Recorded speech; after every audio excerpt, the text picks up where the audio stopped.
Prosseguindo a leitura do meu livro, A Quebra da Maldição Hereditária, hoje vamos ler o capítulo de número 7, Por Onde a Maldição Entra.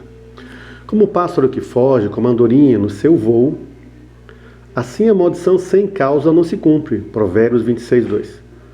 Como ao pássaro o vaguear, como a andorinha voar, assim a maldição sem causa não virá. Provérbios 26, verso 2, STBB.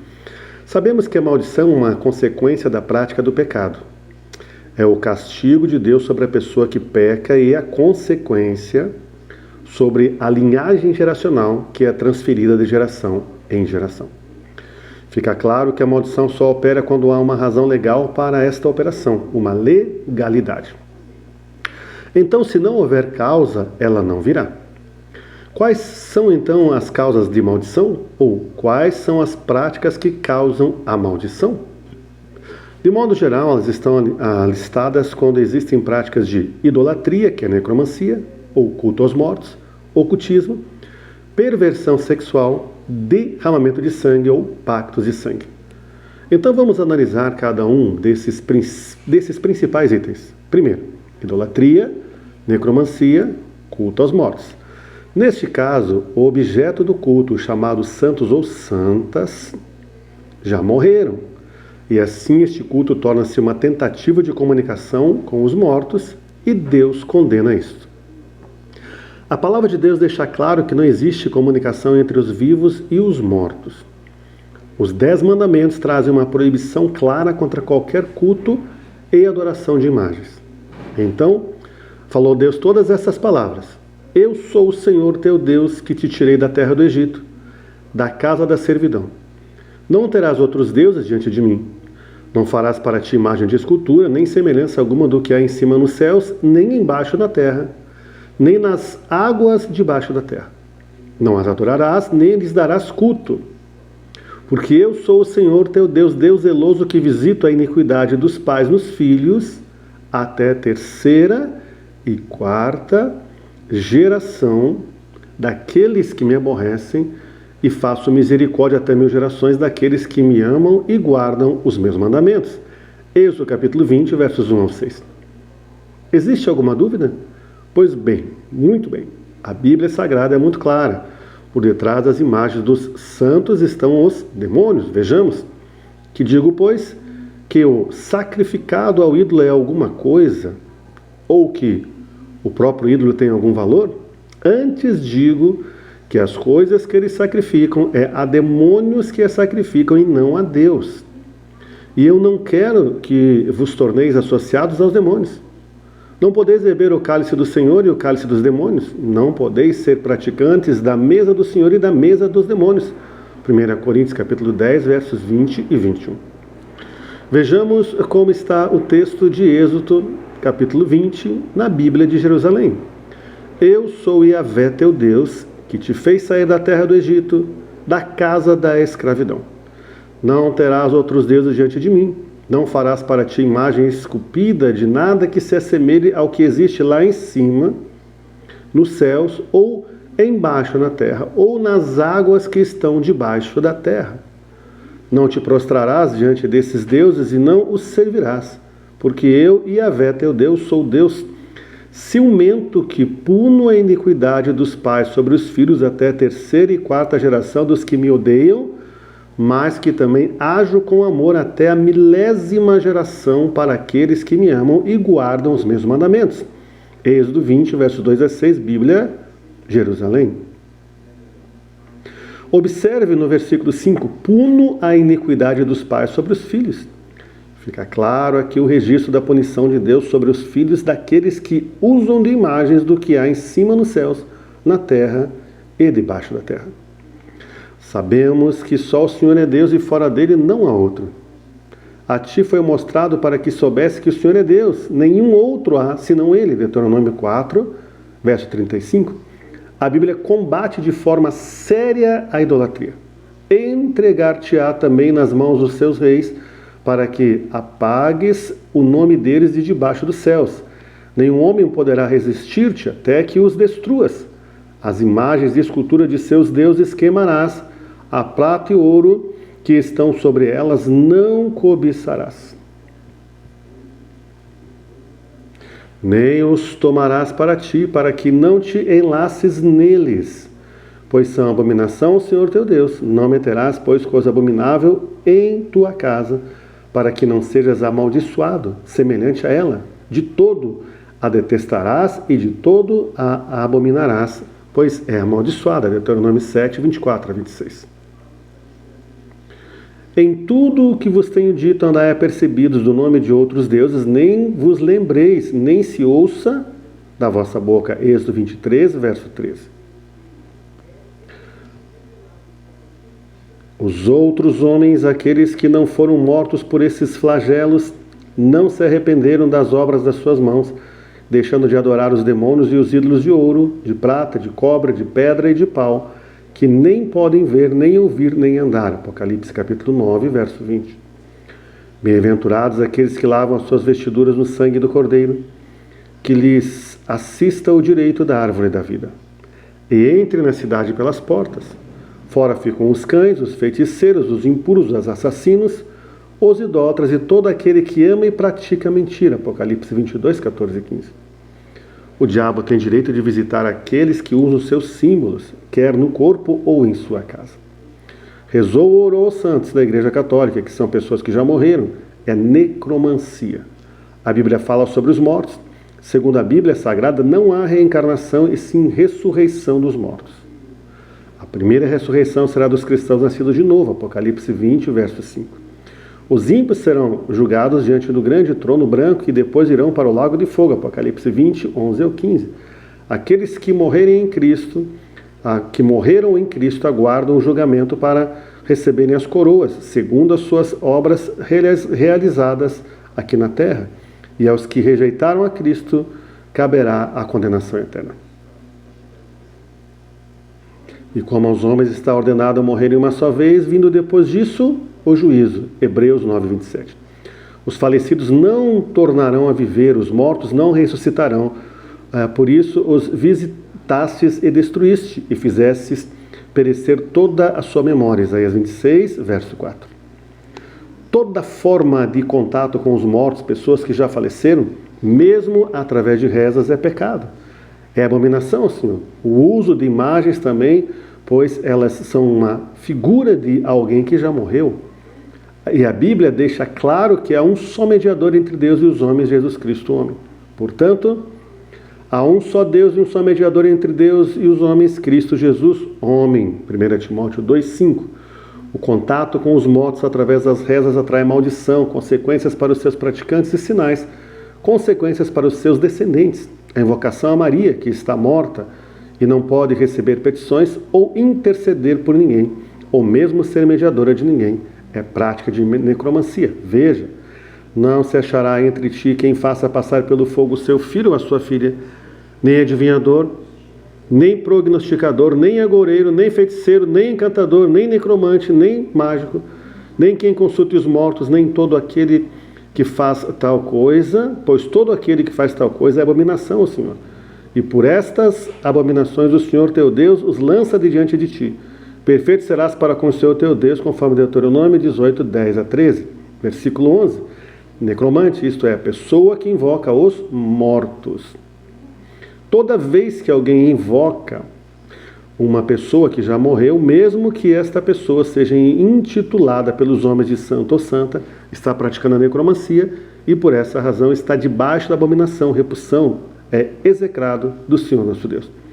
Aqui se incluem também as práticas de acender velas, rezar pelos mortos e encomendar missas, festas para padroeiros ou padroeiras, festas juninas, festas para os santos do dia, consagração dos filhos aos chamados santos ou santas, nome dos filhos em homenagem aos chamados santos ou santas.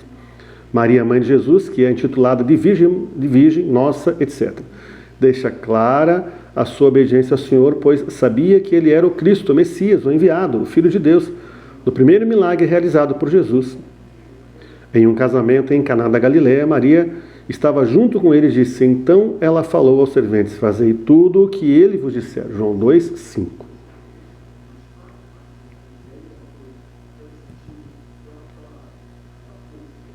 Ela ordena que se faça o que ele disser. Em nenhum momento tomou para si a figura de milagreira ou de mediadora, e nem pediu para ser adorada, idolatrada, etc.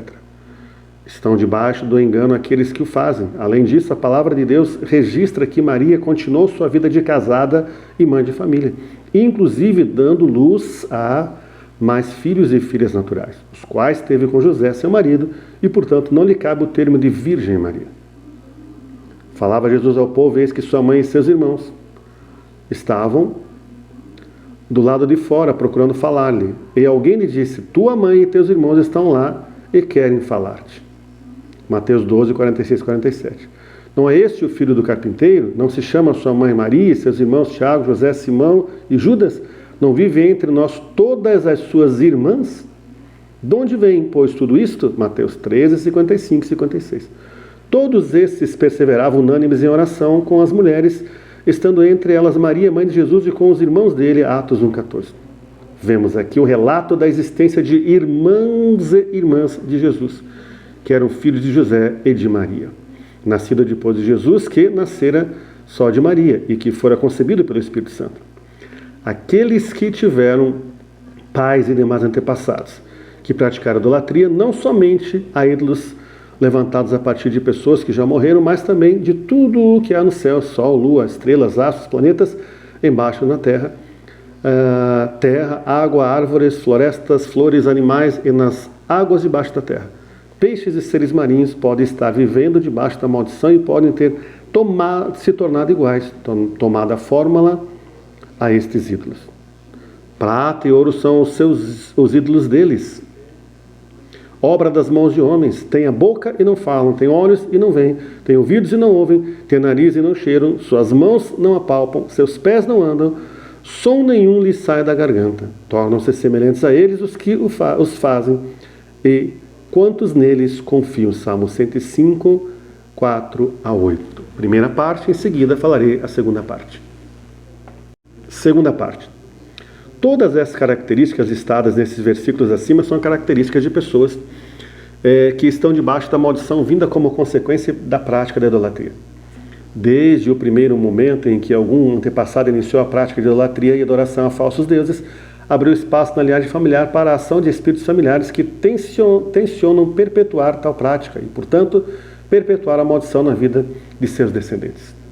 Aqueles que fazem uso de tais práticas, mesmo que as vejam como tradições de família, estão debaixo de maldição. O Senhor nosso Deus leva em conta essas práticas e não dá a glória dele a outros falsos deuses, e também chama a atenção daqueles que são sinceros, embora estejam em práticas erradas, para que saiam de lá, do local da religião, da tradição, onde estão tais práticas. Eu sou o Senhor, esse é o meu nome. A minha glória, pois não darei a outra, e nem a minha honra às imagens de escultura. Isaías 42, verso 8. Ouvi outra voz do céu dizendo, retirai-vos dela, povo meu, para não seres cúmplices em seus pecados e para não participares dos seus flagelos. Apocalipse 18, 4. Toda a idolatria deve ser abandonada e toda a maldição por ela trazida deve ser quebrada. Não fareis para vós outros ídolos, nem vos levantareis imagens de escultura, nem coluna, nem poreis pedra com figuras na vossa terra, para vos inclinares a ela, porque eu sou o Senhor vosso Deus. Levítico 26, verso de número 1. Segundo ponto, ocultismo. Não vos voltareis para os necromantes, nem para os adivinhos, não os procureis para seres contaminados por eles. Eu sou o Senhor vosso Deus. Levítico 19, verso 31. Infelizmente, o ser humano, no afã de ter contato com o sobrenatural, se perde no caminho e cria laços com as trevas. O Brasil é um país que tem uma ligação da idolatria com a feitiçaria. Os portugueses, os espanhóis trouxeram a idolatria e os africanos a feitiçaria, os franceses o espiritismo e ainda a feitiçaria praticada pelos índios habitantes primeiros desta terra. Isto se impregnou na sociedade de uma forma bem incutida. A macumbaria entrou na vida dos brasileiros. Os demônios usam desta abertura que o povo brasileiro traz dentro de si para o sobrenatural. E entram através das práticas adotadas de religiões, crendices, espiritismo, feitiçaria, macumbaria, bruxaria, prognósticos, etc. A palavra ocultismo deriva do latim occultus e significa escondido, secreto, clandestino, obscuro, misterioso, de falso fundamento, que induz a caminhos errôneos, contrário ao culto. O ocultismo é praticado há vários milênios e se tornou uma ciência popular. Há mais de 5.000 anos a feitiçaria, por exemplo, já era praticada nos mesmos moldes que é praticada hoje. O ocultismo é praticado de várias maneiras, desde a abominação com o uso de adivinhação, com o uso de pêndulo e radiestesia, astrologia, horóscopo, quiromancia, leitura de mãos, cartomancia, telepatia, mapa astral, práticas de magia para curar ou fazer adoecer, feitiçaria, espiritismo, necromancia, que é a comunicação com os mortos, que compreende um grande número de práticas, tais como levitação, transe, psicologia, psicografia, excursão da alma, materialização, telecinese, aportamentos, levitações, sessões de espíritos, espiritismo religioso, umbanda, candomblé, quimbanda, macumbaria, magia negra, bruxaria, wicca moderna, ufologia, pagelança, nova era, rosa cruz, maçonaria, superstições e crendices, vampirismo. Muitas dessas práticas espíritas disseminam crenças na reencarnação e no karma. Dizem que a pessoa, depois de morrer, reencarnará em outro corpo ou mesmo no animal para ser aperfeiçoado e eliminar o karma. Ou dizem que seus adeptos serão salvos pelas obras que praticam, por aquilo que conseguem fazer ou adquirir, pelo destaque que atinge na sociedade. E sabemos que a salvação só é pela fé em Jesus Cristo e não pelas nossas obras, conforme Efésios, capítulo 2, versos 8 e 9. A Bíblia Sagrada deixa claro que não existe reencarnação, como vimos acima. E assim como aos homens está ordenado a morrerem uma só vez, e depois disto o juízo, Hebreus 9, 27. Deus fala de ressurreição, e como Jesus Cristo ressuscitou, haverá a grande ressurreição. E também outros textos deixam bem claro o fato de não haver reencarnação. Ora, havia certo homem rico que se vestia de púrpura e de linho finíssimo e que todos os dias se regalava esplendidamente. Havia também certo mendigo chamado Lázaro, coberto de chagas, que jazia à porta daquele e desejava alimentar-se das migalhas que caíam da mesa do rico, e até os cães vinham lamber-lhe as úlceras. Aconteceu morrer o mendigo e ser levado pelos anjos para o seio de Abraão. Morreu também o rico e foi sepultado. No inferno, estando em tormentos, levantou os olhos e viu ao longe a Abraão e Lázaro no seu seio. Então, clamando, disse: Pai Abraão, tem misericórdia de mim, e manda Lázaro que molhe em água a ponta do dedo e me refresque a língua, porque estou atormentado nesta chama. Disse, porém, Abraão: Filho, lembra-te de que recebeste os teus bens em tua vida, e Lázaro igualmente os males. Agora, porém, aqui ele está consolado, tu em tormentos. E além de tudo, está posto um grande abismo entre nós e vós, de sorte que os que querem passar daqui para vós, outros não podem, nem os de lá passar para cá. Então replicou: Pai, eu te imploro que os mandes à minha casa paterna, porque tenho 5 irmãos, para que lhes dê testemunho, a fim de não virem também para este lugar de tormento.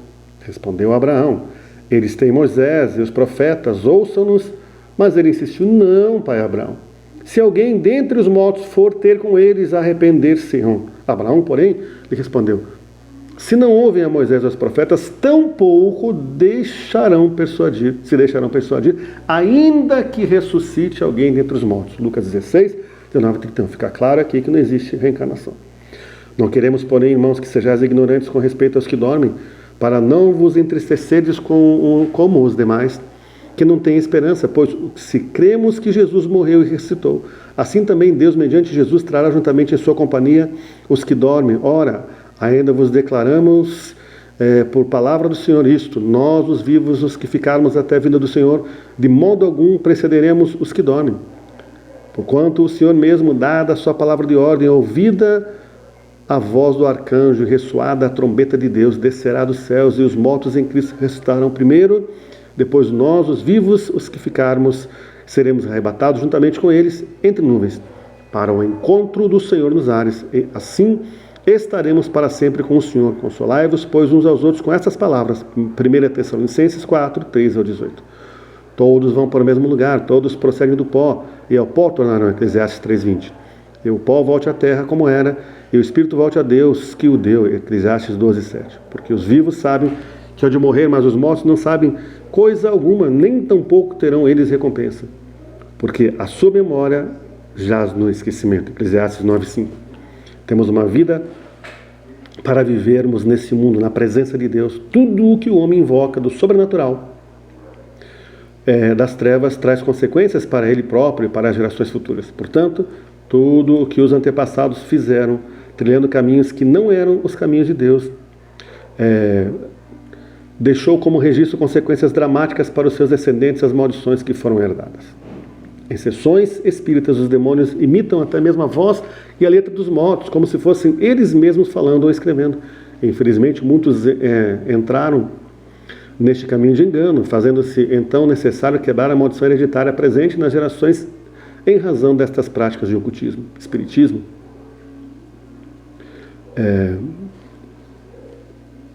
feitiçaria, bruxaria, religiões, mesmo aquelas que usam a Bíblia, mas que não têm Jesus Cristo como centro, o sangue de Jesus como centro, etc. Eis que tão somente achei que Deus fez o homem reto, mas ele se meteu em muitas astúcias. Eclesiastes 7:29. Eliminarei as feitiçarias da tua mão, e não terás adivinhadores. Miqueias 5, verso 12. Agora outro item é perversão sexual, item 3, perversão sexual. Esta área trata de toda ocorrência pecaminosa na vida sexual dos nossos antepassados que ficaram registrados na linhagem familiar. Pecados e vários vícios sexuais repetitivos mostram o sinal de maldição.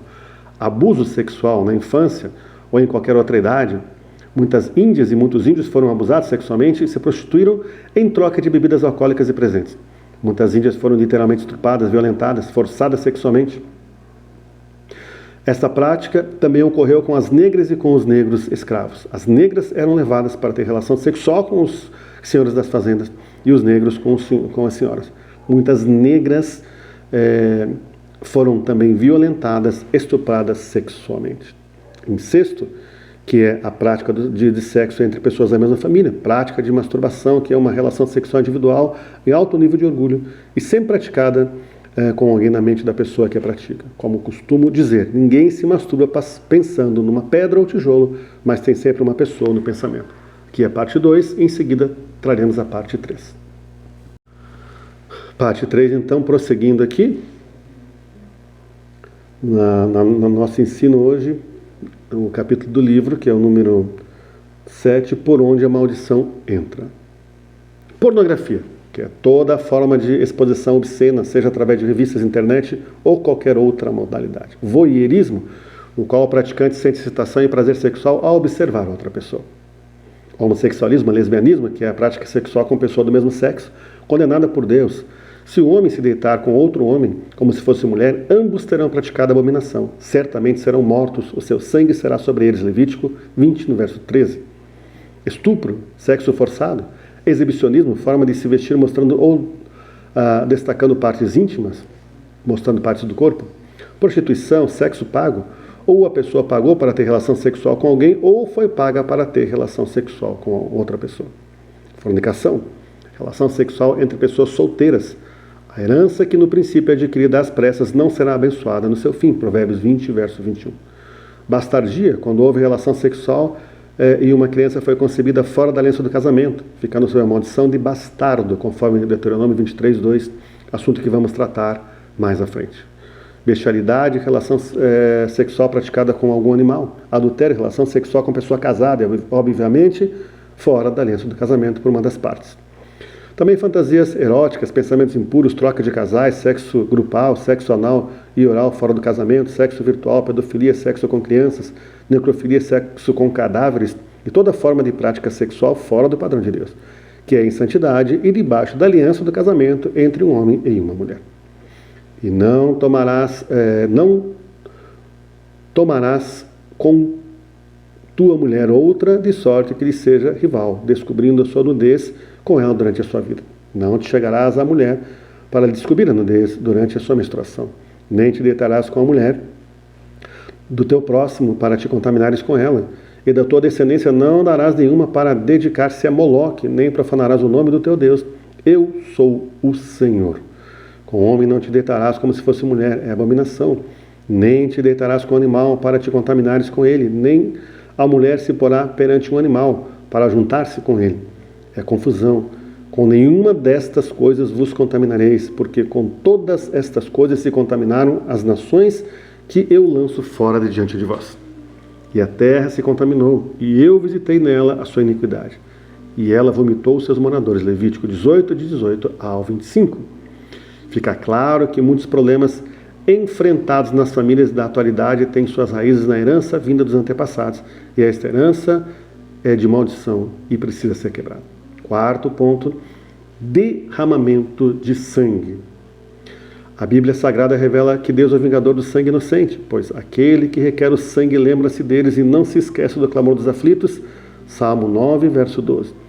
Quanto sangue inocente foi derramado nas guerras, nas guerrilhas, rixas entre famílias, através de homicídios, estupros, abortos praticados no passado. A Bíblia é clara quanto a isso nos 10 mandamentos. Não matarás. Êxodo capítulo 20, verso 13. Portanto, o aborto é assassinato de um ser inocente. Um aborto provocado é assassinato de um inocente. O aborto é um pacto espiritual com o Deus da morte. É um pacto de sangue. O aborto provocado é um pacto de sangue comandado por 2 demônios específicos: Falik, provocador do aborto, demônio da morte, e Moloque, demônio que se alimenta de sacrifício de crianças. Infelizmente, há pais ou mães ou outros graus de parentesco que chamam menino de Moleque, menina de Moleca. Está fazendo uma alusão a Moloque. É preciso revogar essas palavras em nome de Jesus. O aborto é o ato mais covarde existente no que diz respeito ao sacrifício de sangue. Há sacrifício de sangue. E da tua descendência não darás nenhum para dedicar-se a Moloque, nem profanarás o nome do teu Deus. Eu sou o Senhor. Levítico 18, verso 21. Assassinatos. Quantos crimes podem ter sido praticados nas gerações anteriores? Quanto sangue inocente clama por justiça? E também sangue derramado para selar pactos que foram realizados com as trevas, tanto sangue de animais como sangue humano, e que são possibilidades que não podemos e nem devemos deixar de considerar. O sangue é a vida. A vida está no sangue. Onde houve derramamento de sangue, uma maldição se instalou na vida daquela pessoa e sobre os seus descendentes.